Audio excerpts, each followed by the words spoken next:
Musajja oli yafiirwa Omungereza yagamba it is well. With me. No, not with me gwe tusoma Luzungu. It is well with my soul. Sisobola kuddaawo neekubagiza oba batwala obuwanguzi bwange ate mulekerawo okuspreadinga bipropaganda. Simanyi Luttamaguzi omanyi bwe tubayo nga tusirise kuba waliwo bakama baffe badde batugamba nti musirikeeko era bwe bampa ticket mukama wange leader of opposition nga akaluka akagwa kubanga akange kali mulire wange akalulu eri waba honorable balieku tebalaba mulire wange gwali muliro nga buli gundi maje wonna era abamu bakugamba ngo ovudde mu kalulu kasitoli n'obulamu wanga ava mu lutalo zeba nenda ye okwezimba okwange lwali lutalo mu kutandika okungamba nti one bagamba nti walumwa nnyo anze salumwa nnyo enkaaba giwakaaba yuka uliriza kubanga nawo olema okubeera nga wabuloga bamwe bano nze nakabira Jenosale abasajja bangambye nti no yakoze order era nekalaba nga mukatambuza nnyo Jenosale chichi wakimeeno nekatambuza nnyo kubanga abasajja batugamba nti abasajja balakidde kubeeyo yaliyo ow'amaanyi wasale yayiyo ow'amaanyi Kaseke wasula naye nze okwawukanako nammwe abalala akalulu akange nakalabirawo era nasooka nebaza Katonda nti nze omu kwe baali badde bakattiramu bw'oba otutta obuwanguzi bwange mu butwale nze sikaaba ngamba it is well with my soul nze nkaaba omulundi ogwo era toddayo kundaba kati nga nakakomawo e Namibia n'ewalala gye mbadde kye natandikiddeko natuukidde mu nnimiro zange. Abasajja abamu bwe mutukyazanga kati gwe kuba nteera nnyo okulaba ku palamenti bwe mutukyaza abantu abamu babadde nga boogera abo babeera nnyo ku TV ne radio ate bw'osirika abo babagula nga teboogera oba otera okubawulirako abantu abo bw'osirika nga bagamba oyo baamugula nga takyayogera bw'oyogera nti abo nga boogera nnyo kakati mukama waffe pulezidenti wange Robert Kyagulanyi Ssentamu banalabye yatwitinze yagamba there is a time when you need to be silent. Ensi silence does not mean that we are silent. So you're still in the our struggle. Silence is calculated. Is not calculated. Is a talking. Our silent is a talking. Fetuzeyo so bw'obukeera ku makya nga kisitu n'okeera ku makya n'obba akalulu ka Luttamaguzi nkwegayiridde nnyo stop your propaganda, stop your blackmail, stop paying people to spread propaganda about the name Luttamaguzi. We can even survive outside politics. I was born a leader, I was born a person to work batugamba wafana okufa nalaba kule waliwo n'omukazi abadde ngambika era kugambye erija Luttamaguzi mulizayiddeko waliwo omukazi abadde ngambika nabwekanga nafuna mfakiti kisitu nkutegedde oli muvubuka mugezi nnyo nafuna message ezisukka mu 1000 ku simu yange nga ndiebweru nga bangamba bakutubise abali mu Amerika nembaga siri muzimu guno kambaddemu ku simu yange yenze Luttamaguzi n'olwekyo gwe mukyala kubanga bangamba waliwo omwami omu yaŋŋamba ennaku ezaali mu intelligence waliwo abantu 6 be baawo okulaba nti you blackmail me mu spreading a propaganda about Luttamaguzi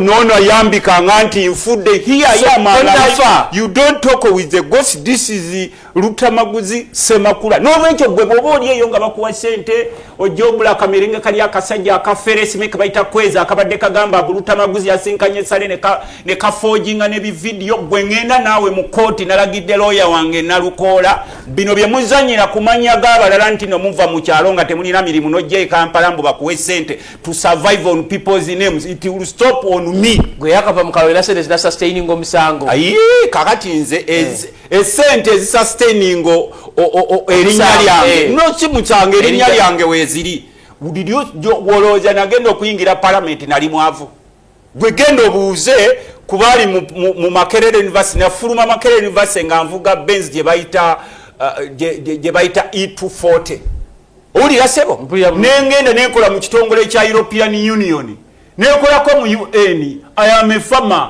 Bino ebyobufuzi well to surviving because it is a call fe tuli bana byabufuzi as a call era mu tulaba mu kola yafe ne tekitegeza nti olwokuba tulina amabanja mangi kubagobeera ku parliament teri bubaka atalina amabanja naye gwe okulowooza nti Luttamaguzi alina amabanja mbujozanyire ku linnya lyange nti babawa n'abalala ababaka waliyo omubaka omu gwe nalabye nga yeekubagiza ng'agamba nti niba n'abasajja nga bayitiridde tukolako blackmail ne propaganda. Yes, it is state arrangement. There will be a time. You have life after parliament. Obulamu bwange nakaaba lumu nga babbye neyabba namugamba nti it is unsustainable okubba Luttamaguzi, but it is well with. Are you going in court? Anze sigenda mu kooti. Bano bennyini bakugambye muli ku lisiti. Bano bennyini gye tugenda mu kooti nasooka kulaba ku kalulu kooli omukyala w'e Masaka. Nalubowa. Akanalubowa neneekangamu nali nkutte ebyange ebiwandiiko mbirina. Era gwe wakakiiko k'okulonda dear fraudsters of electoral commission nze ebyange byonna mbirina nina tale sheet omufere w'akakiiko k'ebyokulonda gye yakola eyiye ng'eriko birala ne diara form ziriko birala era ennaku ezo baakomawo ennakaseke nga bakukuta nga banoonya 45 diara forms balina badikiralinga byabwe. N'olwekyo nze sigenda mu kooti era nagambye bakiriza nsooka owuliriza ebigambo byange teweesimbyewo gwe era tomanyi peeni bantu gye bayitamu omuntu bw'atuukira n'okubba obwa kansala bw'omuluka ne babba obwa kansala bw'omuluka baguyita batya mu luzungu parish nabba te parish level n'akugamba mtu ffe ekyatubisiza is to paint the area yellow and these are mature people bemugenda okwasa bayibuli zaffe ku palamenti newa ne Kurani ng'olaba omufere awedde emirimu naawe ng'ogimukwasa naye tewali wasobola mulinnya mu kifuba nti mufere gwe va ku bayibuli yaffe genda okwate simbo y'obubbi ebaki sigimanyi. Banaye mbadde nsaba kubalaba Baba TV tubadde tusaba simbo y'obubbi oyagala giteeka kwali nje baali badde bawasipu alayiza abafere abayiseemu namuga kwata kano bagambe batya linnya lya sitaani n'obubbi amiina ng'ogenda ababbye waliwo abawangudde genuinely by the way. There are people who want genuine. So kodemu kali abawangudde nga babbe balina bakuwe kigundi simbo ya sitaani ekisimbo ya sitaani yeki sigimanyi simbo y'ekibi yeki tugironyeeko kati gye baali badde bakwasa omuntu alayidde wali bano abafere be mugenda okulayiza bagambe batya nti mu linnya lya kitaffe setaani ne mu bubbi amiina ng'omusindikirawo mangu naawe gwakulira okulayizawo ng'omusindikirawo mangu ekiraga nti no nti ekibi kigende n'ab'omu nnyumba ekibi kigwanawala nti obuvunaanyizibwa bwo bubadde bano era mmwe mugenda ne mutuuza mugenda mu kooti tulina bannaffe abagenda mu kooti tetubavumirira naye ffe tumanyi we are targeted we are under target mwe mumbayita batya species ezo ziba targeted ziri targeted species I am a targeted species kakati nze bwongamba ogenda mu kooti abamu bagamba they are the same people nalabye ekyabadde Masaka nga ndaba omulamuzi mbayita batya mwe bajaji justice magistrate I mean justice your worship your honor simaine biche ebirala ebichi babayina bi your lordship nalabye your worship nga kanudda amaaso omuntu n'agamba nti ndagidde kigende faba mukufe we know we are targets we will not go to the courts but we know we want our election. So you have surrendered? Not I have not surrendered. My silence doesn't mean that I have surrendered. So obadde olaba abasajja b'e Congo obadde owulira olutalo oluyo olwe M23 waki olowooza buli eyeetaba mu lutalo lw'e Congo kati asula atunula kabikuse they are political drones. Because I am silent doesn't mean that I am silent. They are political drones. Nkugambye mwe mwatugamba nti tugende mu kooti nze gambye sigenda mu kooti nze nsooka kutunula do we have justice in the country. So you're not going to court. Waliwo emisango gy'olaba nga lirina a lot of politics. Nze ekitundu kyenvaamu ettaka lyonna lyetaagibwa akasajja ako Luttamaguzi n'omukulu omu wamuwulira nga ayogera akasajja kennakase kako. So fe bwe tubadde tuvudde mu kalunga batugamba muneekulikayo kasita otaasizza obulamu we buli. We can do so many things. Bwe olaba wano buli n'abawangula bajaganya Do you see any celebration anywhere? Ewaffe mu kyalo kyewaffe Nakaseke tulina katimu kange kenali nzimba ka Buyungwe. Village teams ziba nungi nnyo ez'omupiira gwe tobeerako mu kyalo. Neffe tubeerayo and we get used to that. Naye katimu k'omu kyalo bwe kawangula goolo ne mukuba goal ne muwangula, there will be a lot of celebrations. Buli omu ng'akyogerako. Even the so-called winners are not celebrating. They are in silence. I said I will not go to the courts. What are you going to do? But I don't represent so many people who are rigged. I said I have so many things to do. Nekati bwe nabadde nakakoma okunyonyi eyanchimye namugambye ntwala mu ntezange ntwala munanke era kati ngenzo okujja wampise se mukama wange kisitu eno ye TV gyensoseeko bukyava nva mu kalulu bukyava mu kalulu kubanga twali eyongera bwe mumanye embeera gye twayitamu kati ekikulage wampise mu nere nagende mu nnimiro tutusimba gundi tusimbe ebijanjalo tusimbe ebitooke tusimbe mwanyi nze newadde target nti buli luvanyuma lwa myezi 6 nina okusimbayo yikaze mwanyi 12 yika 12 minimum 12 luvanyuma lwa myezi 6 kati kiri erinze okwongera okugula obutaka okugattako nina ettaka lyange ngenda nsimba era bwe twatuuse nayombye n'abaana kuba kati mayi bali bukutwa nayombye nabo n'embaga zine mwanyi lwaki mubadde temuzifukirira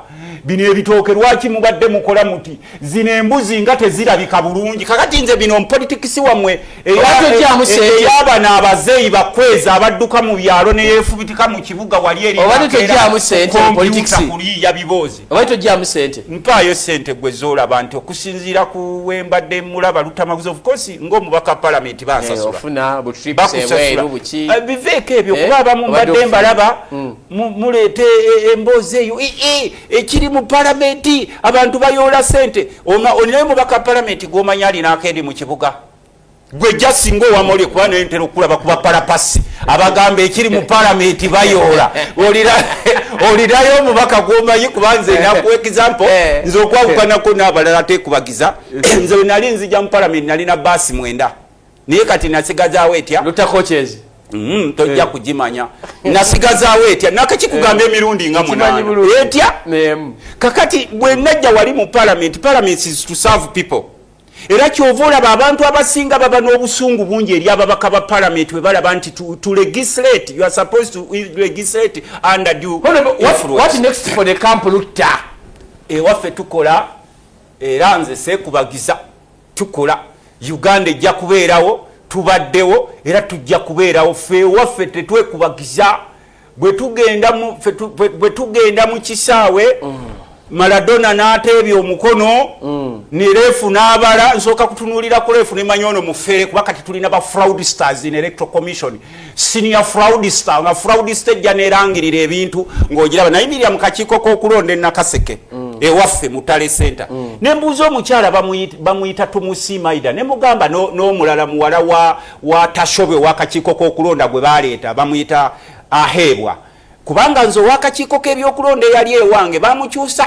week to elections ng'agaanya okuzzaayo polling station mu makolero ge Namukekera they chased her oyo mukyala baali bamuyita kuhimbisa baye kuhimbisa neerabidde oyo gwe baatujjako ne baleeta naye ono gwe baleeta namugamba nnyabo by'osoma obijjawa na the fraudster was very clear go to court a senior fraudster ngeri wali eyimiridde naye neŋŋamba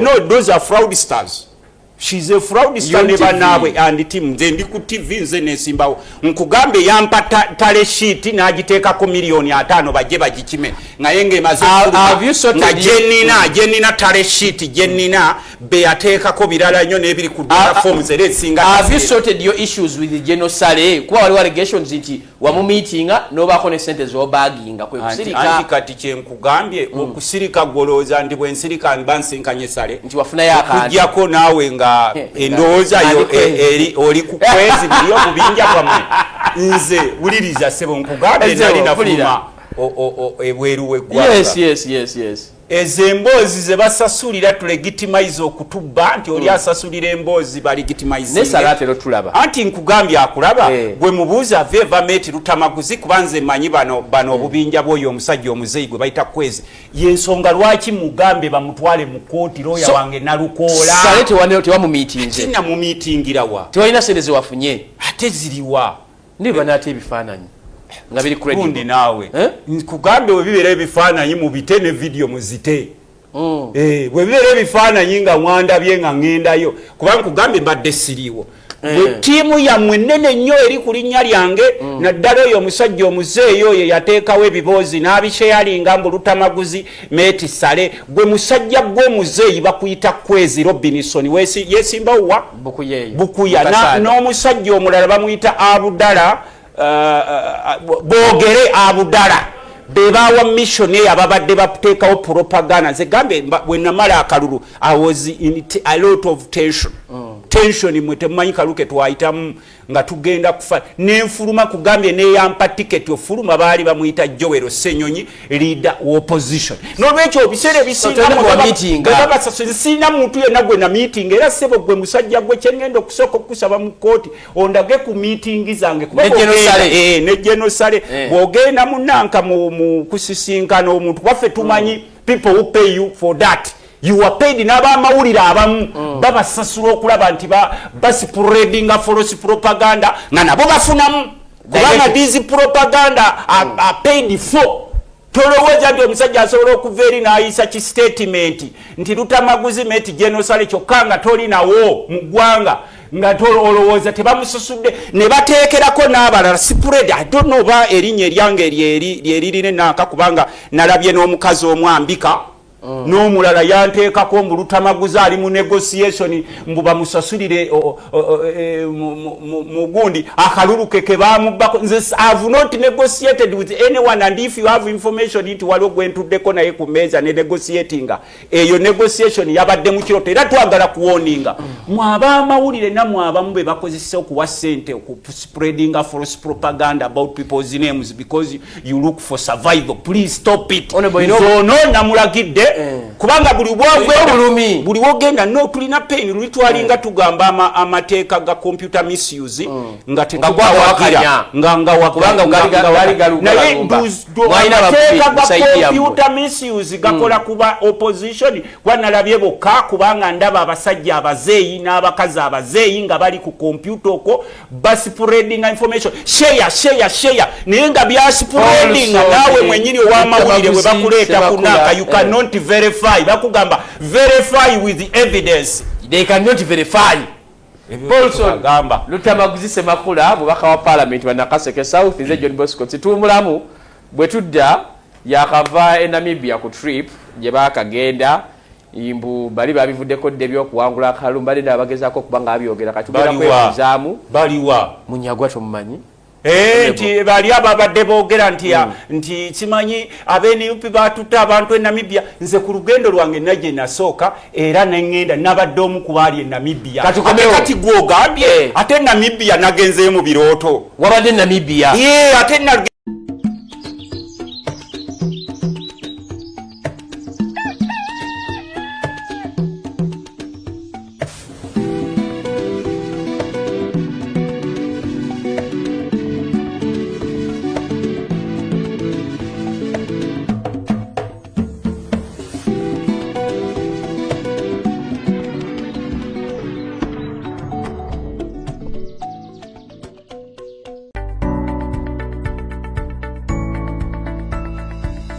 Enoni Baba TV obusoga bulayire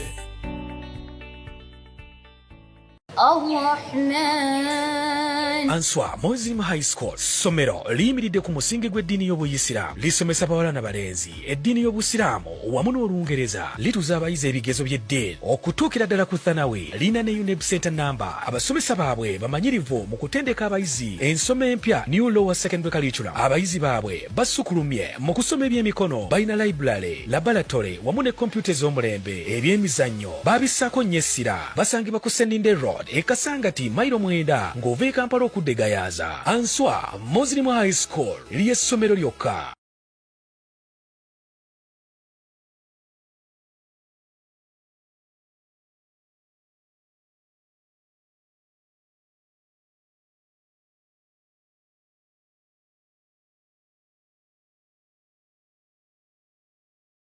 Katubanjuli Jolo Quality Properties and Real Estate Consultants abakuonya pressure y'okupangisa n'ofuuka landlord bakafulumu Real Estate bagula n'okutunda amataka baseveyinga amataka bakola property management bagobera ku byapa bakwasaganya financial services zonna eza buli kika basenda n'okutereza ettaka batunda n'ebizimbisibwa baliyettaka Munakifuma Estate ekiyunga bulijjo ekiyunga kibiribiri Kalagi Naggalama Kalagi Gwendidde Kalagi Bukoosa Kigaga Zone ekiyunga Nkongwe Estate ekiyunga Bukerere Estate Kijebijo Estate Lutittaga n'ennyumba eza buli kika mu bitundu byonna bakkiriza ne kibanja mpola bakatayo akasente akatini ne bakukkiriza n'okuzimba kasita mukkaanya basanga ofiisi zaabwe ekirika shopping center ne ku main office ekiyunga kumbi ne Vision for Africa oba bufune ku ssimu 0700 M6 403 oba 0788 753 278.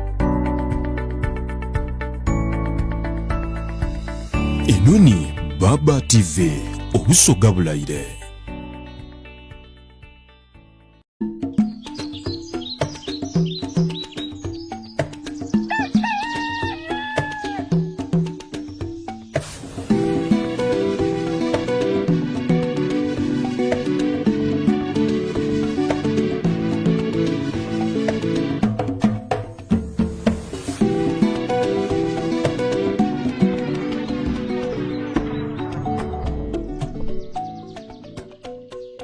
Kale Baba TV obusoga bulayire nze John Bosco Kisitu Paulson Luttamaguzi Semakula mupaka wa Parliament wa Nakaseke South gwe tuli naye kati oteekako omulimi we Nakaseke fama ekitiibwa bigenda bikubyezaalako kati ebitiibwa weebiri wansi honorable honorable agenda kufuluma Parliament ng'ennaku z'omwezi 18 ogwokutaano oli mutukubira ndeka mwoyo otusiibula abenakaseke tebakwongedde mandate abenakaseke bampadde akalulu ne bakakubbako ne banzibako babba obu ne bulema ne babba obuwanguzi bwange nkugambye nze nkutereddewo miliyoni 10 nti bwe nkulaga dyala fomu nga n'owakakiiko k'ebyokulonda tale sheet gye yafulumyanga bye biriko byanjawulo oba n'omusaba dyala fomu 45 dyala fomu ze baadde bazinoonya nayo tebaziraba baateekanga buteesi todda ozirya newabeerawo munno ng'amanyi nti byenjogerako bya bulimba saawangu akaluuka Nakaseke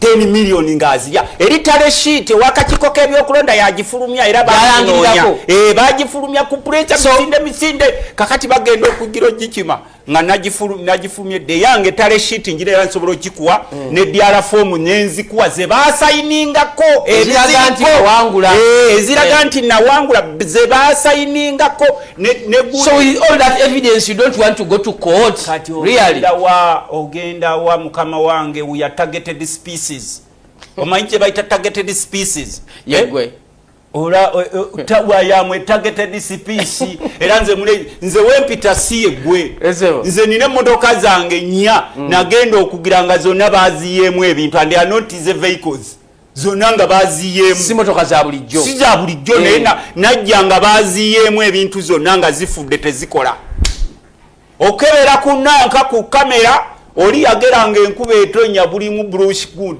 nengenda nempabire wabakulu abamu nga kati bwe mumanyi ya targeted species fe tukimanyize ne bwe mba ntambula nze tambula kwange sikwe kuko I move abnormally you move normally kuba kati gwe embeera ayo tizinomo tizinomo mu musana bwe kwake kuba netonya tizinomo but on my side is not normal nange ninga kati abayekera ba M23 ekongo muyekera wa M23 ne bw'abaana anywa chai asoka kusako masiki kubanga waliwo drone kati ezibayiga drone za America buli abadde mu M23 ekongo amagamaga oba president amagamaga oba era ogenda kulaba enkyusa y'abakulembeze b'omulijjoni eno nga si eya bulijjo kuba buli omu akimanyi nti drone y'omu America eyiga kayina oli ku political drone kati naffe tulina drone byaffe ebigirako n'otambula but of course ngaffe bwe mutumanyi we are leaders gwe nkugambye nti nze ondaba nekubagiza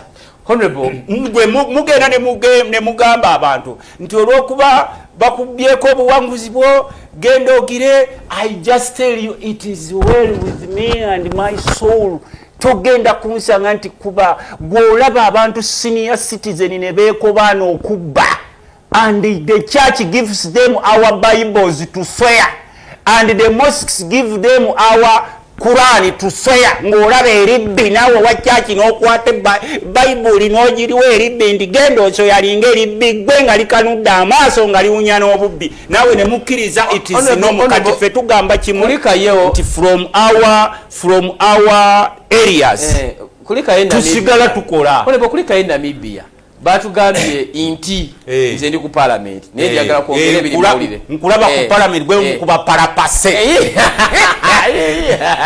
nze ndi ku parliament nabo namawulire wa baba naye nange mpulira ebifo eno ebweru simanyi bana wo biwulira ayo mutaka baliyeko omusaada ono parapase sewe mukama wange omulimu yagala tewa okugira Namibia kati gwe mwagenda ku sente za Anita Amongo nti kyova olaba obukakamu bwalabikanga akaluka wedde nti babasindise mu obukakamu bwe buliwa kati gwe oli omufere oba yava mu nsi ki gwe bayita kweza akugamba nti uno alisinkana sale wano bw'oŋŋamba ndi Namibia wuzihu naye nze kankugambe nagenze okugenda Namibia is not a crime. Some of us we travel daily lopu ate yajja luvannyuma nnyo leader of opposition yajja luvannyuma kwenze nali n'engendo zange nentuuka Namibia as a shadow minister of lands anti kakati nze nagenda nga shadow minister wa lands era njagala kwebaza owekitiibwa the right honorable leader of opposition Joel Rusenyonyi. You saw my pain. The Bible says nti when I was hungry you gave me food, when I was naked you gave me clothes, when I was worried you gave me hope. And they asked Jesus, when did we do that? And he said, when you did it for some people you are doing it for me. Fwe twava mu kalulu twali ku targets ne batuwa leader of opposition n'alonda amanga mene nti shadow minister wange ow'ebyettaka genda otukiikire weya only 4 shadow, I think 4-5 shadow ministers abe basindikanga buli shadow minister agenza okurepresentinga nze nagenda ng'ow'ebyettaka era nejjayo formation yange ebimu ku bye najjeeyo nga shadow minister ow'ebyettaka mu lukiiko lwe twabaddemu Namibia lwe neegattako. In fact Europe yajja luvannyuma nnyo lwe lw'okulaba nti wabeerawo land reforms za affectinga banking system ne economy naddala mu abaagala okuleeta etteeka mu parliament mbu tuliyise erigira mbu ettaka lidde mu mikono gya government. Every time there are land reforms the economy is highly affected by 75%, including the banking system.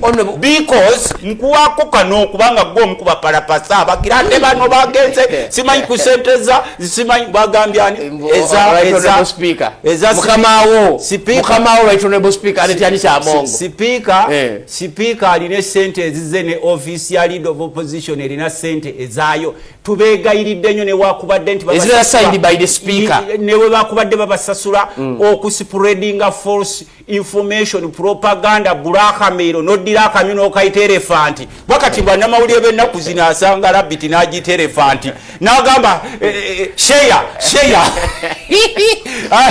n'abengala byenkalu naye ng'asyalinga rabbit gye bagambye nti press yasusse mwakomyewo mangu misingi.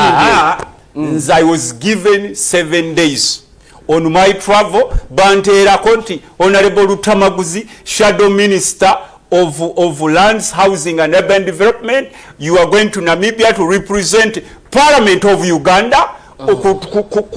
Kuntese ku discussions ezire era nagenze nga shadow minister w'ebyettaka ennaku ezampeebwa ku tiketi yange nga nveeno immediately nga nakava mu kalulu era ze na spending ayo kubanze nalina janizi zange so kakati oli bwajja mbusimanyi Anita Amongo bano yabawadde simanyi tulipu nze tulipu Anita Amongo ye leader opposition kubanga nkimanyi Anita Amongo has her own budget and the leader of office of the leader of opposition erina budget but she has powers to oversee all the budgets at parliament. It is zero kakati obadde oyagala kansala yalina okuvasinga. Andi kati tokikonfirming nti Anita Amongo w'amaanyi ku budget ezo. Ati kati ezo mboddi zammwe z'abaparapase kati mbuulira budget mu parliament speaker kuba ye head of the institution gy'atalinaako kuba ne committee ezaffe ze tuyita uliriza committee ezaffe ze bayita accountability committees bani abazikulya civil opposition bonna ani azosorizinga head of institution mandatory ye w'amateeka tulina ne clerk ne ba accountant baffe kakati obeera ng'omuyaaye weena alemu ajja n'agamba mu ssente ze tukozesa za mu 7 n'omubuuza tubuulire azijjawa kubanga we know people pay taxes such that services can run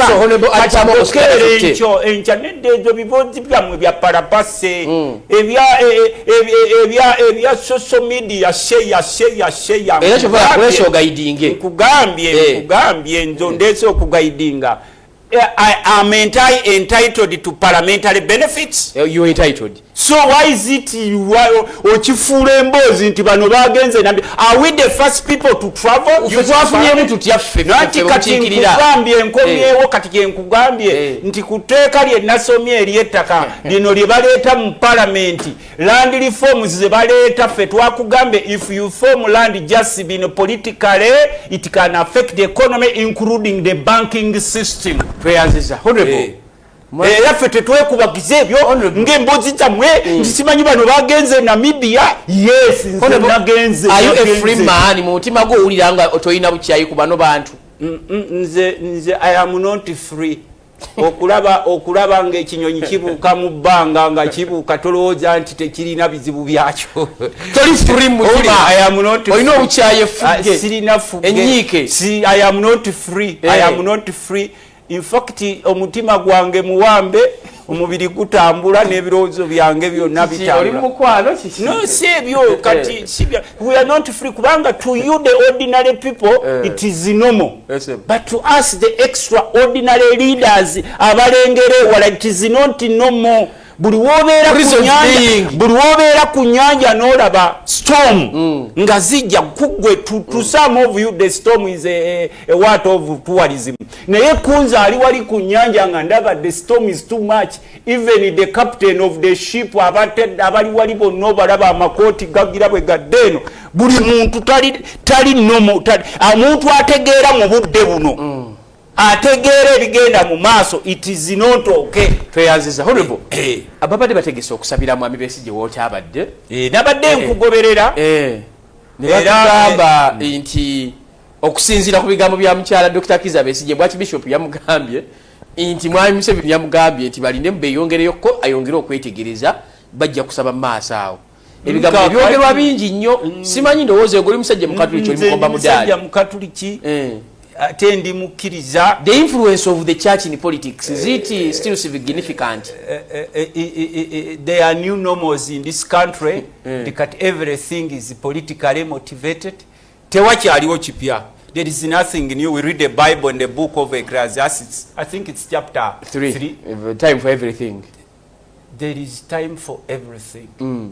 Time to see what you see.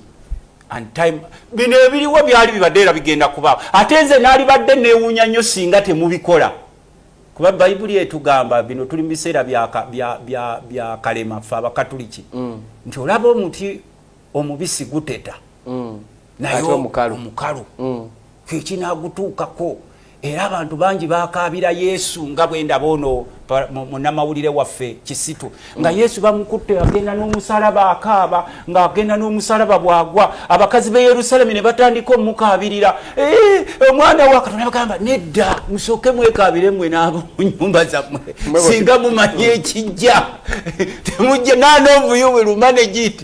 Kakati n'abaali batambula ne Yesu nabo bo balowooza nti Yesu kyayogerako kigenda kukoma ku bali abakazi abakaaba n'ennyumba ne batamanya nti nabo naye Yesu yali abataddemu the 12 disciples. Very good. Era none of them died a simple death. John baamutemako omutwe. Of course. Bali bagusaba ku silver plate. Kabaka waabwe Kerode yalina amazaalibwa gwe akaana ne kamuzinira n'akagamba kyonna ky'osaba kati nkikuwa akalala keebuuza ku maama waako ne bagamba twagala mutwe gwa John ndi wano kabaka talimba kakati John ye yali omu ku bagoberezi ba Yesu omutwe ne bagukola ki ne bagutemako kati mwe mulowooza nti ebiriwo bikwata ku Luttamaguzi you think because you get survival so mulaba omusana gwaka kati ekyaki obudde bwa leero ffe tetuginenya. The church is not in England. The church is not in Iceland, the most peaceful country. The church is in Uganda, where things have turned upside down. Nkugambye nze nganze ntera okukulitisayizinga nina bannaddiini bange nze ne muwulya nti kyokoze kikyamu. But I cannot blame Bishop because we are all under captivity. Kati enjawulo y'ono munnamawulire yalowooza nti mukomera bwe bakulonda ng'oli musibe ne bakulonda ne bakufuula katikkiro ng'oba wanjawulo katikkiro w'omukomera naye aba musibe. Catholic Church. Yes, what is the Catholic Church? Yabagamba ti musoone musirika. Kati wabadde oyagala Bishop asambe abapoliisi. Kwa kakati bw'okolayo akantu katono nnyo poliisi yaleese etteeka ly'omwapeside ge batera okukozesa. Bajita inciting violence bajja kuga mutwale Bishop inciting violence kati n'abalala kati twagala namwe mu experiencing ku bintu ebyo nti bw'olaba even it has reached to the church then where is safe. Omusajja omu yayogera nti batwala Abayudaaya ne tusirika ne batwala Abakomunisi ne tusirika ne batwala ba Unions ne tusirika ne kituuka ku ffe abakyaki we had no one to make kakati naawo buli omu atuuka so bali ku kyaki kati olaba ne Bishop naye bamugambe tokkirizibwa kusaba kati deni gwe ng'ojogamba wakitobanja kaluluko Luttamaguzi wakitobanja kaluluko gwe kansala kakati bw'ebiseera bye tulimu ffenna abamu muli bakatikiro mu makomera y'ensonga lwaki mulowooza you are so special but you should remember you are also prisoners. Kati eno embeera gye tulimu nalabye abantu bangi mwogera ebigambo bingi. Church is supposed to work independently. Church is supposed to act independent. Kubanga kati tulinamu ebika bya church. Tulinamu ebika bya church. Waliwo abannaffe aba church, they are pro agents of the regime. We have so many church leaders who are pro agents of the regime. They are even protected by the soldiers. Bwensanga omuchurch leader nga amajege gakukulembera asooka kweka mutwe mu kabada gabalira zikabangali church leader ba church leader God is representative era bwe baba bataputa enjiri yawe ebeera pro regime which is their right because they are also human beings like us. They are beings like us. Tetubagana naye bwe tutandikanga ne mu church nabo order za politics zitandise oyo tomusabire oyo musabire oyo tomusabire we shouldn't blame the bishop but blame nti mwami Besigye omwangirikani ate musabira mutya mu church y'abakatuliki. That was politics taking a center stage in the church. Nkugeredde ekintu ekiri mu Massachusetts Abayudaaya kye balekawo kyensoso okugamba nti who are the Anglicans? Are they Ugandans? The Anglicans are Ugandans. The Anglicans are Christians just like the Catholics. So the choice of the church it's so it doesn't matter. Nze ngenda ne mu muzikiti n'ensaba ndi musiramu n'omudaali gwange ne ngenda mu masigidi wali ewaffe Nakaseke Nakaswa ne gundi imaamu n'andaba nga ntudde wali kubanga nze muyita Katonda oli amuyita Allah oli amuyita Buddha but amakulu geramu but the same we remain Ugandans. Era nze mu kalulu akaffe nagamba nga abantu bana bakolanga effujjo ne bakuba ne mbagamba nti ffe enjawulo yaffe Kyagulanyi yatusomese yatugamba nti bw'osanga omuntu yenna n'atakuwagira just give them information is power. That's why bana abantu baagala nnyo okufuga abantu abali mu nzikiza ne bakuwayo eky'ettaano n'oyita eno enkeera ne bakuga n'ovuga pikipiki ng'owanise ebigere mu bbanga e Kampala nti ffe aba bodaboda e Kampala tuwagira regime n'okola gyonna kati akalulu bwe kaggwa ne bagamba nti kati biri bye twabadde mu campaign kati tuzze mu reality wa pikipiki ukapo owakatale ukapo kati badde n'omusajja omu badde n'akadda nga buli wenkomawo musisinkana alina emirimu gyange gyatera okunkolerako avuga bano abayita taxi nga alina emirimu gyayize good painter naye tafuna mirimu kati bwe namukubidde ne mugamba woli ninayo akantu kange kenjagala okunyambako nengenda mu kyalo nsange nabe batugobyemu mu kibuga ng'akuba omulanga ne mugamba naye tuli nakulaba you were my friend nakulaba ng'otaddeko kitisati kya kyenvu nga bwe nooyenvu wadde naye mu kibuga ate mwe bakugoba kubanga nze ng'atambula ensi yonna kati mbadde Namibia is one of the most rich countries in the world, very rich with a population of 3.5 million.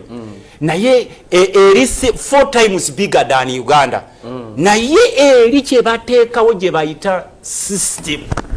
Once you have the system, you are not supposed to fight for anything. Tifabo butale, simanyi fe, faba boda boda, fabachi, the systems will work for you. Na yefe wanechajjawo, systems zonna kwe kuzijjawo. Eranze bwe nalabye nga bakama baffe boogera ebigambo bingi kuba naddiini n'abagambye go slow. Embeera gye tulimu, there are no winners and losers. Batugambye nti eryato kwe tutudde liriko ekituli, oba oli mu executive class, oba oli mu business class, oba oli mu ki, ffenna tulina kulaba how do we fix this. Kubanga ne bannaffe abalala abali mu gavumenti be mulaba abalina ebifo ebinene, some of them get sleepless nights. Why? Because they are worried of us. Mukama otalabika. Mwami Kyagulanyi. Kati nawe kubanga lyomaze nga osoma ku governments n'obukugu bwa Mwami Museveni bw'omumanyi. Mwami Museveni asobola okunonya Mwami Kyagulanyi n'amubula. A senior politician like you nga naye woli waneeno. Anti kati ekyo kyobuuza kye baabuuza ng'obote nga Museveni ali mu nsiko ewaffe Nakaseke. Naye gwe omusajja gwe batuuma n'erya doctor because Obote was honored with doctorate. Si musawo oli abamu bawulira Dr. Milton Obote bamuwa bubi bitiibwa bakuba kati baabijjeewo bamuntu babadde babisasulira nga babisasula ne babatuuma. Obote bamugamba you were doctor, bagamba Obote olina obukodyo 99 naye omusajja ono omuyeekera Museveni yoweri ali mu nsiko ze Nakaseka akulema atya okukwata for how many years? 5 years. N'agamba don't worry, we shall get him there and we shall find him there. Don't worry. Omuyekera najja n'awamba Obote n'atwala obuyinza bwe. Kakati olwaleero Bobi Wine talabwa. Olwaleero mubuuza Bobi Wine aliwa. Nze naffe ne tubuuza is it a crime to stand against the regime? Because there is no crime lwe twagibuuza police. Mutubuulire lwaki amagye gajjudde maka ga Bobi Wine gamenye ennyumba ne police nga batugamba we are supposed to be there. Ne tubuuza kuba kati ennaku zino ne woowetwa omukono bw'oti nga omukungu wa gavumenti si musanyufu bakugulako omusango inciting violence nga bakutwala mukabanga mukabakali okolotya tubabuuza wetwa wakusa inciting violence kuwezi mukono nga bakutwala kubanga twabuuzanga nga twababadde oli bamutute ng'obuuza bamukwate nga banoonya gye bateeka kakati budde buno oli bwaweta omukono bagambira bati waliwo omukungu wa gavumenti atali musanyufu nakweta mukono gwagamba nti inciting violence kakati mu budde buno we wanted to ask Mr. Museveni and the government, is it a crime for someone to aspire as a president? Omwogezi wa gavumenti bamuyita Chris Balyomunsi yagamba tebalina kibagaza Mwami Kyagulanyi. Mutaddewo amagye ne poliisi mu makage. Era singa bamwagala singa bamufuna. Ate mufune. Tebamwagala. Anti kyenkugambye nti jjawo amagye ne poliisi mu makage. Kubanga nabo bakugamba omanyi bano abasajja bagezi mwe babaawukanako bano abasajja bwakugamba nti ngenze manjufu ababamanyi mulindire emiryango baba bategeera bw'omulabaawo nga agira tolowooza nti things are normal nabo bakimanyi gw'omubuuza kizibu ki Bobi Wine kye yakola ng'owa poliisi agamba tetumulinaako musango owa minisita wa gundi foreign affairs ajja tujja mukwata buli omu ayogera kakati ffe kye twagala okugamba ni samare akinwa kibendoza akiwandikako dakanesi ate nunu era naffe tutunula ne tugamba nti ebiro si bya bulijjo gwogambye civilian aze akoze ebintu ebitali bya bulijjo kuba mu ebiseera ebisinga naddala mu abamawulire mwagamba abasijja beesimbyewo abamagye ba Dr. Kiza Besigye balemereddwa ne muleeta ono omusajja ne tubagamba nti waliwo ebiro Katonda byaleeta nga byo birobyo waliwo ebiro nga byo birobyo kale biro bya Mwami Kyagulanyi omusezi ne bwajja ne goloza kusinzira ku bannabyabufuzi ng'olaba president Kyagulanyi ne bannabyabufuzi ababadde mu field for so long with a lot of experiences, a lot of books, a lot of what, golowooza yalifudde nga kati bwakwanoyintingako oyita tulina abantu bangi nga bwe baali nga singa president Kyagulanyi tabaanoyintinze ne couldn't pass.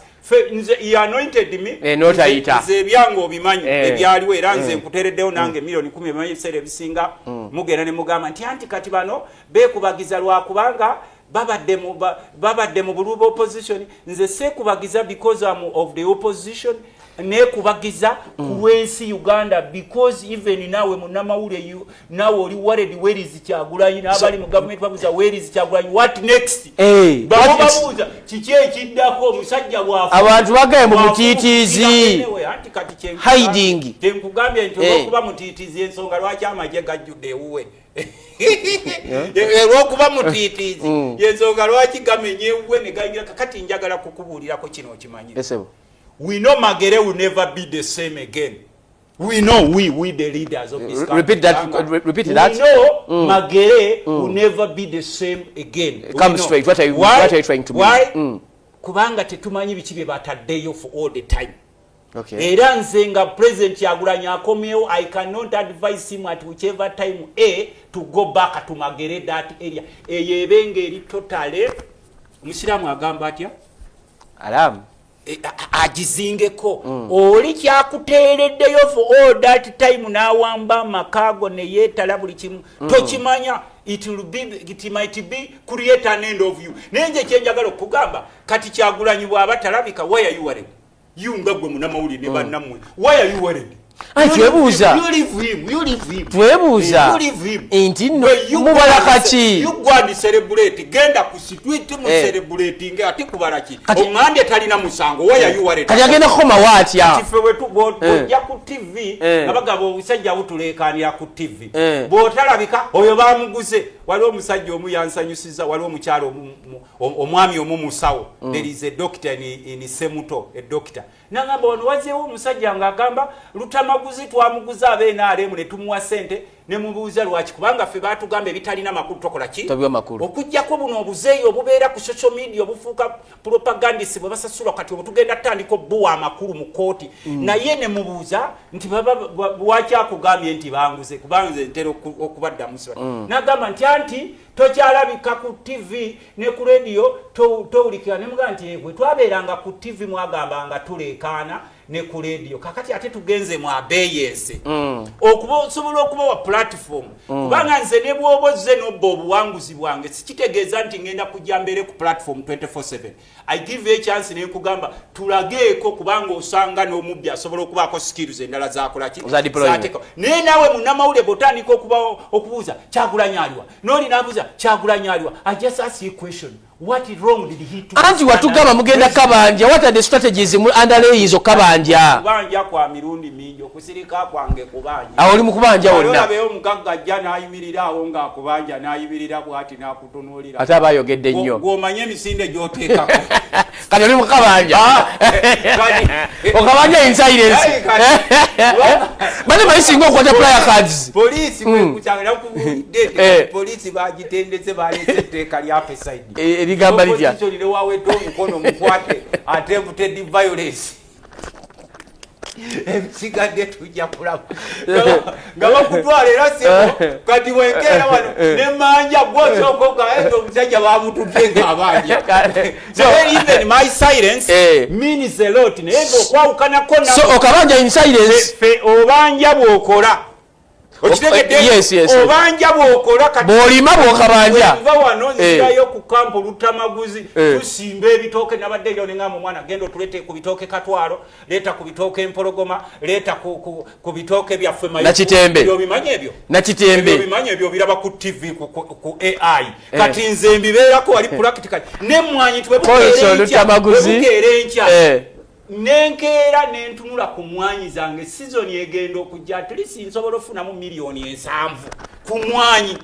Omubaka parliament afuna sente meka miliyoni ezitasokana anti kakati mwegenda n'eddawo ababaka bayoola bambi abantu ne batunda ebyabwe mbu bajje bayoole omwaka ogwokubiri ng'ate atunda ku byalina kati ensonga lwaki olaba politics wakufa tusooke tumubuuze yakuba bamwami mpuuga ne bafuluma palamenti ye ne bana abazze sinze nabafulumya tonteekako saakiririiko katudde tumubuuze yakiraba atya abamwami mpuuga bano abate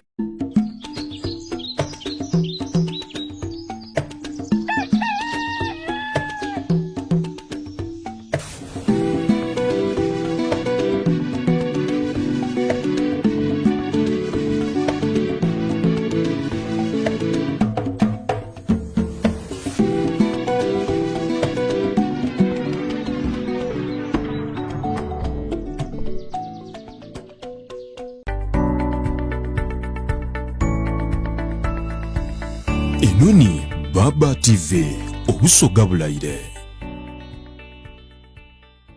It's time to break free with Azam TV. Grab yourself a full kit at 80,000 shillings or an Azam decoder at 40,000 shillings. Experience the thrill of every goal in La Liga, Italian Serie A, German Bundesliga, and the excitement of live sports action from the Saudi Pro League and Carabao Cup on Azam Plus and Play Package in HD. Your favorite China Uganda movies on Chamuka TV on Azam Pure for just 13,000 shillings monthly. Unlock a world of sports and entertainment with Azam TV, the most affordable pay TV around. Visit any of our agents or call 0312-308-900 for more details. Azam TV, entertainment for everybody.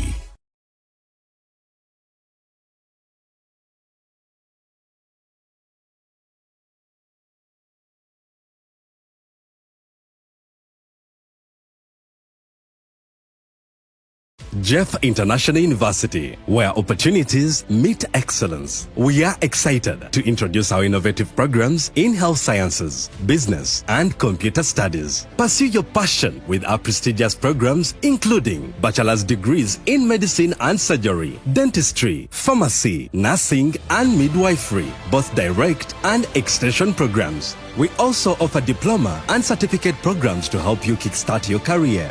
At JIU, we have ultra-modern facilities, fully equipped laboratories, and adequately stocked library and e-learning resources, with modern hostel facilities and support for sports activities. Jaffa International University, providing wings to your dreams. Enoni Baba TV Obusoga Bulaire.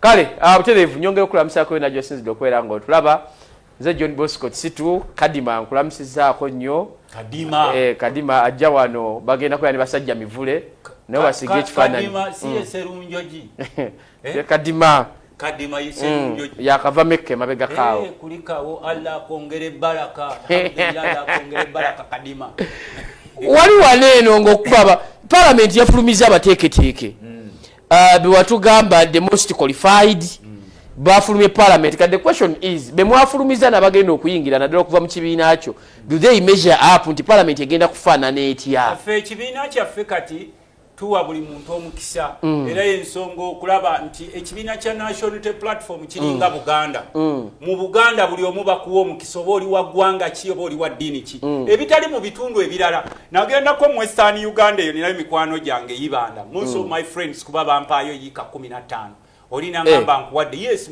muntu weyibanda bazikuwa buwi yazimpa ne mugamba kanzitunde nfune mu sente nangamba nze nkuwadde, I want you to be part of our community. So kati olina ettaka eyo ye mukulu yampa nteekeko ebintu 15 hectares yiika 15 for free yali na yiika nga 3 free. Si eyo yokka waliwo n'omusajja omu yampa egundi ettaka Embale lya bwereere zingati bannampayo kakati gwe ateba kwerwa kigoli para passe bamuwa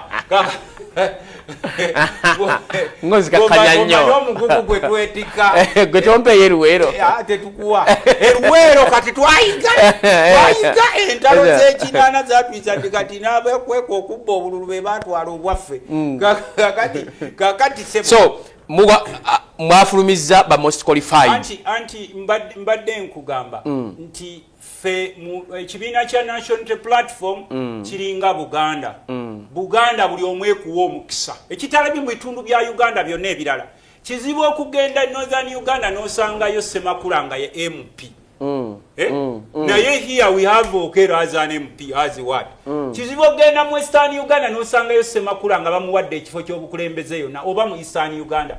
But when you come here in Buganda, we say you are free. Era ensonga lwaki nti tubalaba wano tikati n'abatukiikirira almost abasinga mwenna you are aliens here. Abatukiikira. Nene twakigamba it's fine as long as you produce services to the people. What our people want mostly services. Hono bompuga segona wanga zombi bafulumye. Ne mweni UP. Buli omu bakuwa omukisa. Bakugamba ntia the ball is here in your hand. Nkeretanyiye yazze maseruka. Nozanya n'otuuka ku gundi naye ng'eni UP ekuwadde omukisa. Ekibiina kya mikwano gya Katonda. Naye wali wano ng'okuba abateeketeeke wafulumye nabo. Anti wuliriza abateeketeeke tobankyayisa sinze nabakuba. Ate bakwagala. Strategy yaabwe yabakuba. Balina strategy kyembi. Nze strategy yaabwe yabakuba. Kwanza ndaba. Nze enjawulo yange n'abalala always tell you what is on my mind. Era nze nina omuntu wankubirawo essimu ne nkugamba nti onkubidde naye saagala kukukwata naye nkukutte kugamba nti sikwagala. Yakubide simu. That's Luttamaguzi. Kakati ngonkubide esimu n'okugamba nti yes nkimanyi onkubidde naye saagala kukukwata naye nkukutte kubula sikwagala. I don't like you. So kala bateeketeeke waito baagala. Abateeketeeke mwe muteekamu omunnyo NUP yagoba abateeketeeke kyoyagala okugamba kuba abateeketeeke beeteekerateekera ne beeteerawo wali olusanyiya lwabwe nga luno olwamunyagwa ne bagamba kati ffe tugenda okwebegera ne bakozesa strategy zaabwe zonna ate nze nga Luttamaguzi sirina budde buboogerako because they are not the problem of Uganda. Problemu yaffe y'abannansi abattibwa kati abawambibwa era mbadde manyi goal ezimu zaachivingiddwa abateeketeeke okufuluma. Goolo yange si abateeketeeke atenze okwawukanako ffe tutuuka mu Kereziya na Father Fabiano atugamba buli omu ayagalize munne emirembe gya Kristo. Naye newakubadde Father atugamba buli omu ayagalize munne emirembe. Bwe nsanga effere eryanziba akalulu sirikwata mu ngalo tunula eri bwe nti kakati naffe mu bizibu bino eby'abantu nga babakubye booyogerako abateeketeeke tunula eri ng'atalaba n'amatu gange n'enfula atakola ki atawula. I don't want to insinuate. So tewalumiddwa nga bafulumye. Kakati nze bankoze eki nabo they are fighting for their own lives nabo balina entalo zaabwe ze balwana. Kakati ffe tetubeera tuzita diversion kubanga kati state erina diversion zizesasulira mwabamawulire mu kifo ky'okoncentratinga mu mbeera eriwo mu ggwanga muconcentratinga ku bano bapasita nga babloga. Pasita gundi ayogedde bwati those pastors have been there and they will be there and some of them work for the regime. Pastor Omushana ebala bawalinga Pastor Omushana yatandise preaching ebituufu ebyo byammwe ffe tetubogerako tugendagendako mu kyaki ye ezo diversion zammwe muzibeere muffe tutunuulire eno Pastor Omushana abuulira mazima tugendagendako mu kyaki ye ebyo byammwe sibya yatandise ggulo anti yagambye yatandise ggulo gwe nkubuuza ng'owamawulire yatandise ggulo kyaki ye nze naakamulaba lwaki goloozi omulabidde mu biseera ng'abantu babanja kyoga Pastor Omushana diversion kubuzizza ebyo byonna ojja kulaba n'obuwala obumu nga bujja ku mitimbagano nga kali bwereere mu kifo ky'oku yagambye towayo kiweebwayo kiwe waka wamulabye diversion nizo zigenda kubeereranga Pastor Omushana diversion ezo diversion zammwe nze era bwondeeta neogigirako nkugamba tuteese ku byawakayima ne wange wakiri nsomeramu akatabo towuliza Pastor Omushana diversion zezo zive ayina embulire empya yazze eggulo ayina embulire empya ate there is nothing new among pastors So you don't pay attention to Pastor Omushana. I don't pay attention for what kiki kyaleeseewo ekipya. Embulira empya. It is okay what ulese kiweebwayo. Ebyo bulijjo weekiri nze mu kyake ewaffe waliwo kyake yali ekukutte ttayi n'ekosika leeta ekiweebwayo. Waliwo girabyeyo. So, kyowuliza Pastor Omushana. Ngende ewaffe ku kereziya ekiziba n'ensaba nina n'ekisomesa kyange ewaffe e Buyungu e Kaasangombe sirabangayo oba mukulu wa kisomesa oba faaza agamba leeta ekiweebwayo bakugamba akabbo kaako ffene ne tutandika okuyimba oluyimba lwaffe ng'oyagala nsiime bye nnina ng'oyagala nsanyuse bye nnina bye sirina gomanye ensonga weebale nsiima okwata bw'oteekamu naye sirabangayo bwemudde mu bidiversion Pastor Omushana bw'abanga kyabuulira kyamakulu I credit you because most pastors are political. Ne kutumwana budde balinda naye sikuwa budde kubanze abasooka bakunyiiza no campus egamba ki focus to the north naye bw'ongamba nti campus egamba focus to the north ng'ate gotunulero south mba manyi oliko kyoliko bapasita mubeereyo tubeegayidde mubuulire enjiri zammwe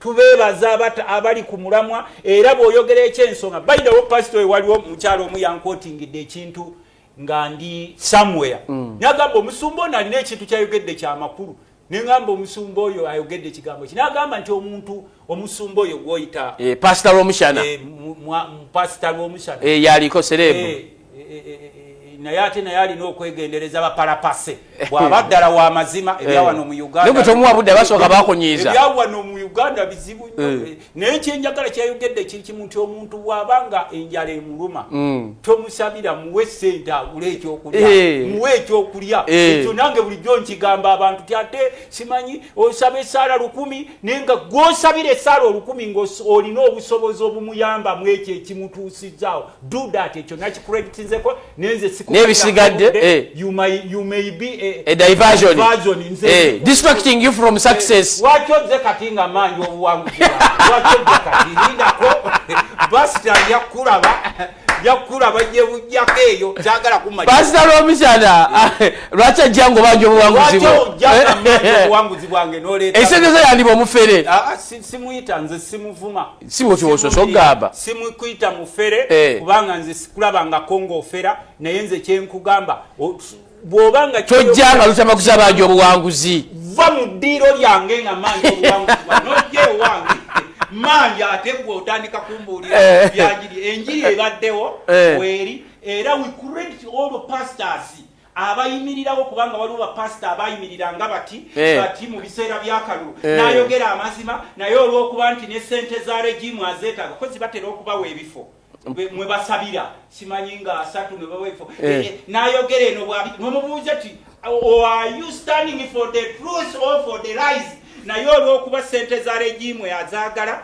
n'obufu abwagala n'okugenda mu State House kwe bagendamu ne bagira nabyo abyagala leero ayogera mazima enkya n'ayogeza ebirimi oyo namugamba gwe sikwetaaga katufune abakubi b'amasimu Baba TV kale soko olineko amasimu soka embuzi omukulu nga bwokamaliriza producer amasimu soko gajje tugenda kubwa supiika race battle eyingiddemu abasajja n'abakyala eŋŋwaŋŋuli speaker aliko akomawo Anetianita Amongo chairman Mau ali mu kujja namuganza naye ajja Wanyoto naye amaliridde neno kuwa deputy speaker wali omutabani w'omugagga omu naye yazze basajja balaba deputy speaker akyaliwo nawulidde Kibedi naye ayagala oba deputy speaker kakati goli musajja wa mazima okimanyi bulungi nti opposition temusobola kuwangula kifo ekyo golozani ayinza okuwangula mu race oba speaker abo bajje bakoleki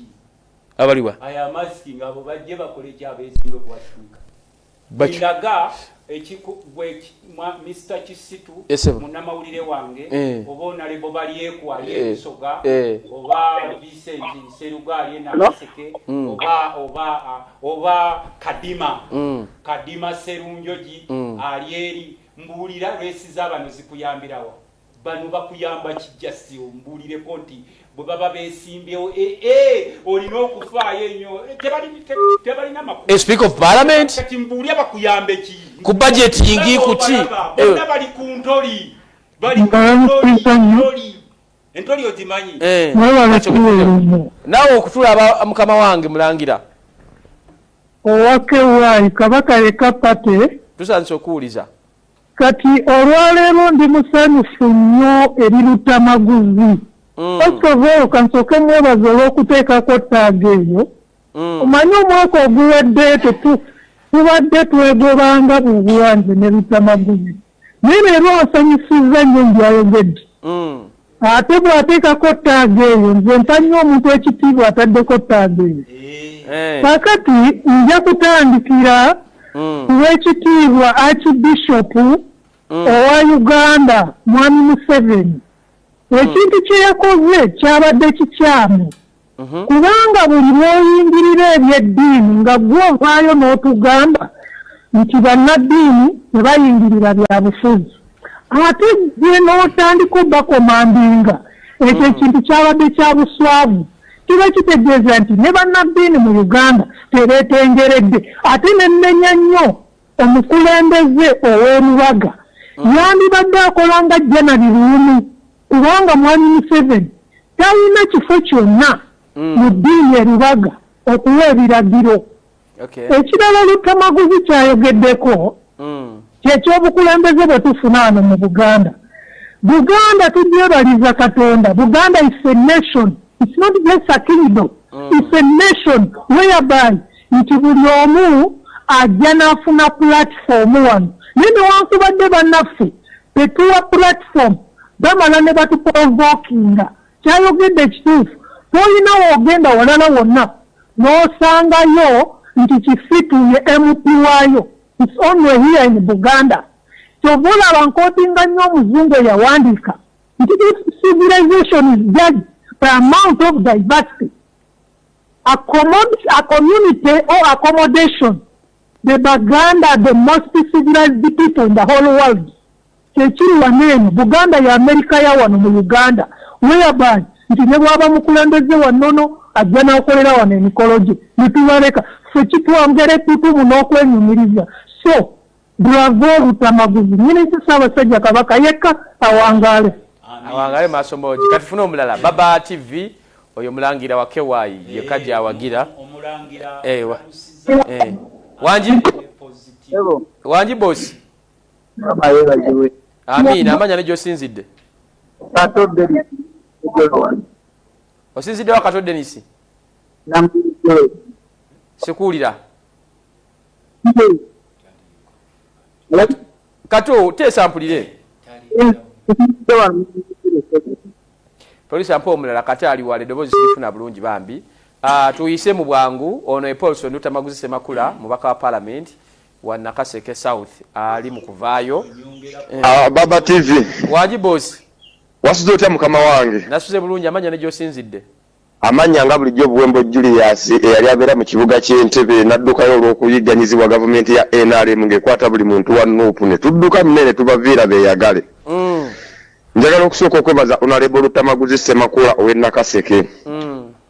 Yakola omulimu munene nnyo ogw'enkyukakyuka yeebale kutambulira ku mulamwa yeebale kubeera ku mazima. Nze nno akalulu kaggwa nakwata akapiki kange nempubako olulwo ebigere Nakaseke naye ssebo twasanga road block Nakaseke ezitagambika ng'okuyitayo obuyise nga bamaze okubba akalulu ka Luttamaguzi n'aka President Kyagulanyi ssebo ng'olina okubeera n'endagamuntu nga woba tobeereyo ssebo tokkirizibwa era nze nakwata ebyuma wali omukwano gwange asima zino zisadduufu ez'amazzi wansi mu ttaka asima amazzi g'omu ttaka nensibako ebyuma bye neŋŋenda neneebuzaabuza ssebo nempita Nakaseke ssebo nga bagaanira ddala abantu genda Nakaseke kuba babbi akalulu ka Kyagulanyi ne Luttamaguzi ssebo Luttamaguzi beereraawo niwera era nnunda enkoko yange wano empanga seggwanga ngenda gikuletera ssebo giwuttemu supu sigadde eze Buwembo Julius yali abeera mu kibuga ky'Entebbe.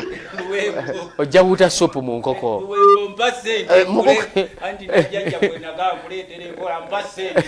Halo Baba TV waji Hello bosi wange Baba TV nakuweereza nawe okutula amanya ne gy'osinzidde ssebo.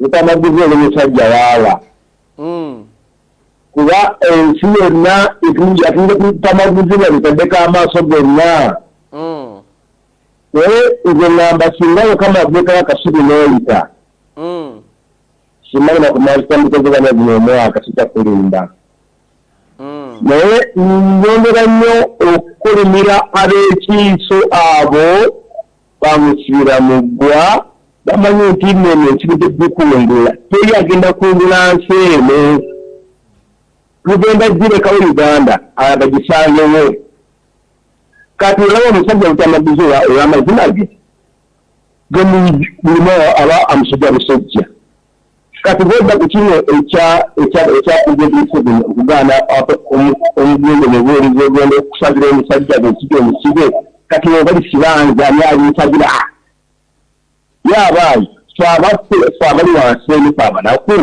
ani ayitulira ffe ndebwembidaffe anayirira nga neyinabibiraye mugavumenti emuyingiddemu ekagezeeho Masaka kale tweyanziza nnyo Baba TV katufuna abala Paulson Luttamaguzi Semakula Fama mulimi wa mmwanyi mulimi wa bitooke mulimi w'e Nakaseke ekitiibwa tunatyo kimujjako ekyonalebo ekitiibwa kibaawo once a soldier honorable is always a honorable very good ensonga lwaki bampa pension okay musigala waliwo akasente ke bakuwa ne bovudde mu parliament akasigala kakusasula kale Baba TV obusoga bulayire bw'okuba esimu Villa TV ntubeera nga twewulize nsobola okubeera nga tubafuna ku simu ezo wamanga zolaba ono ye honorable Luttamaguzi Semakula batindikira message nazo tuziraba anyway kale mbadde nga tubebaza wanji kale bosi nayo gyebala amanya ne gy'osinzidde nawe okutulaba mukulu nebaza nnyo Honorable Luttamaguzi okulambika bulungi ensonga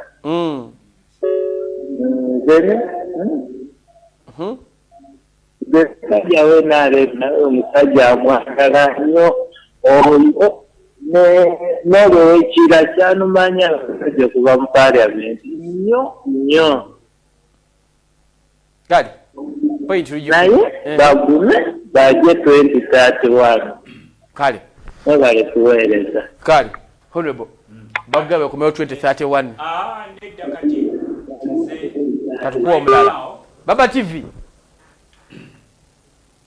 Allo wanji boss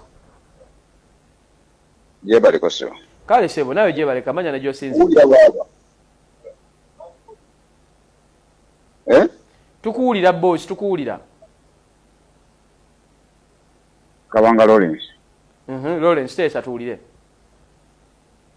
nange nkuti Kabanga Lawrence tukuwulira tesa esebo ndi wano nsinzidde kireko kitemu nebaza nnyo omwami omukulu Luttamaguzi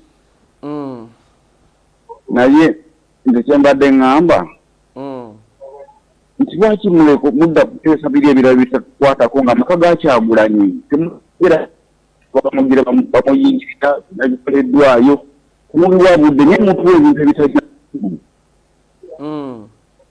ebyo tubyetaaga twetaaga bintu ebizimba eggwanga bye mulaba nga mwe bannamawulire lwaki kubiryogerako ne mwogera ddala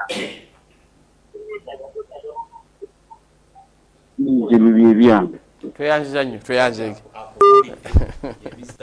ye Mr. Lawrence Kabanga ava kitemu gambe lwaki mudda kuli ebyabapasita ebidaivation bingi ate kati state nayo ngezi edira babuloga nebawaayo ku kamuwogo ne baleeta ebibozibozi era bagenda mu sit down with jajja buloga state gwe wakamuwogo n'oleeta ebibozibozi era bagenda mu sit down with jajja nga lumu bagenda kuddamu boogeremu ne jajja era nga lumu maachi mugere fe tujja kwogerera mu nnimiro zaffe tujja kwogerera eno ku byaffe ebyobufuzi mugende mwogere ng'omaliriza wali ku bwa speaker so sit down with jajja togiwagira mwami Museveni agenda kwogerako ne babloga ne ba social media personnels anti kakati tubasaba oba oli ku social media stop misusing social media for personal gains era we nabadde ndalya nakugambye n'oli omuzeeyi gwe bayita kwezi muzeeyi gwe va ku social media genda okole bwoba wava mu kyalo kyewa mujje ku linnya lya Luttamaguzi kwoba ozanyira nti oteekengayo ebiboozibozi mbu Luttamaguzi asinkanye sali musale nga tolinaako nanka nze njagala ogende mu kooti ku lwange nsomese n'abamawulire bano be munenya nti lwaki muleeta munne nabo kati social media yebafuga kati ono omulaba ngamba pasita lw'omusana ne mugamba nti pasita lw'omusana yazeggulo lwaki mba mukubanja kwange okwakalu najja neja bwe naamwogerako nga poliisi enkwata mbu inciting violence kuba naffe olwali tugenda okubanja akalulu ng'ogenda weetya nogamba omusajja ajja kunkwata inciting violence nzize kubanja olebo nga tumaliriza oba sipiika buli sooka ompe enjooza yayo kuba sipiika ogambye nti bano tebalina kyakukyusaamu abo ate nze nkugamba ali agenda owangula kwabo bonna obalaba buli omu alina godfather we godmother ne god aunt abo bonna buli omu kati genda obuuze godfather we yani ate bonna abatubonyaabonya be bakolerera nze nzonzizaawo obudde bwange nti noonya bwa sipiika kyetwalidde tusaba mwalimu Museveni gwayagala yagenda obeera sipiika anti nkugambye nti banyini gavumenti gwe baagala gwe bagenda okukozesa mpulira the one will be very obedient to the commands of the regime center gwe bajja okukozesa neze kisobola kubanga bo bonna bwe mbatunuuliranga bo batadde wali ekisooka ku bo bonna baasoma and some of them are lawyers bamanye ebiro bye tuyitamu ekyokubiri nkimanyi babalonda tebabalonda kusavinga nze muna Uganda they are going to be voted okusavinga ebirowoozo bya regime era kwabo bonna sisina gwe nsobola kuddukira waffe bwe nali Makerere nze omu ku baanoonyezanga honorable Tayibu akalulu Makerere ne munoonyezanga ko nebwe mtuuse okuva mu parliament honorable Tayibu bwandaba wali andaba ordinary man niye nga mwabamwekanga ku mugongo Makerere nga fetugamba fetumukira mu micho fetwamutembetanga lusoke y'omu ku baakulemberanga okwekalakaasa Makerere kituma lusoke ayogerera poliisi nze lumu nali neekalakaasa nga ndi naye Makerere ng'oli ne kituma lusoke kituma era baali bankutte yakulemberamu okwekalakaasa embeera embi naye olwaleero naye nge niwempeta ku mukono lusoka nga nkwata oyo inciting violence ngoise mwesi ku mukono lusoka agamba atya okutaputa omusango gwayo yinza n'otunula mu bbanga negamba okusinziira kukyetulaba ono abadde inciting violence lwaki atunuulira omwenzi alabika inciting violence era ensonga lwaki mutulaba ebiseera ebimu tuddayo eri mu abeyensi nga tubuuza tutuuse tutya wano ng'ab'ebyokwerinda nabo tubatya ate kati ne bannaddiini nabo batandise okutya ab'ebyokwerinda kubanga in common sense why should you direct the religious leader of what to do kubanga religious leader ffe tubeta bakitaffe mu Katonda era nze oba ali musiraamu siri musiraamu naye mbawa ekitiibwa era nze omu kubasooka okuyisa eddoboozi ng'abasiraamu bawambibwa nina omusajja omu omusiraamu eyasanyuka ennyo nga banzibyeko obuwanguzi bwange n'asanyuka nnyo of course tumanyi nti waliwo baregime operatives ababeera mu madiini omwo nga they are operatives of the regime n'asanyuka nnyo ne mugamba osanyuse ku Luttamaguzi nti kuba bamututeeka akaluluke lwaki abasiraamu banno babadde nga babawamba